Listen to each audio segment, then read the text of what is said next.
नमस्कार मित्रांनो, मी अभिषेक वसंतराव इंगोले, राहणार Shimbal Pimpri. Riyansh multitrade private limited या कंपनीमध्ये मी हेल्थ कन्सल्टंट आणि फार्मसिस्ट आहे. तर आपण काही एक महिन्याआधी वर्षा आठवले यांना आपण अमृत ज्यूस दिलं होतं, तर त्यांचा रिझल्ट आलेला आहे. तर त्यांच्याकडून आपण जाणून घेऊ की कसा काय रिझल्ट आला. नमस्कार, आम्ही वर्षा आठवले जामण्याच्यातून बोलत आहे. तर मी 1 महिन्यापूर्वी हे औषध घेतलेलं आहे. तर मला 50% फरक पडलेला आहे. तर मला मुतखड्याचा आजार होतो, अन्नपचन होत नव्हतं, मुळव्याधाचा त्रास होता. तर आता 50% फरक पडत आहे. म्हणजे आता काही खाल्लं तर अन्नपचन होतं, तेलकट आंबट काही खाल्लं तर पचन होतं.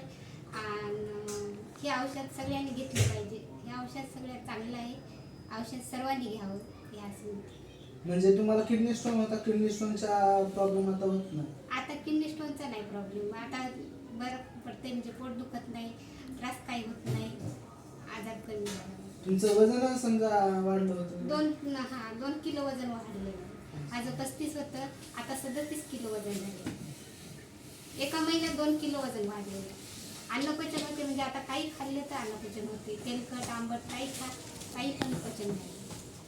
पहा मित्रांनो, याला किडनी स्टोनचा आजार होता, मुळव्याचा आजार होता, भूक जास्त होते, वजन वाढलं. तर प्रत्येक आजारावर आपला अमृत ज्यूस काम करते. अशाच पद्धतीनं ज्यांना आवश्यकता असली त्यांना प्रत्येकानं अमृत ज्यूस वापरावं.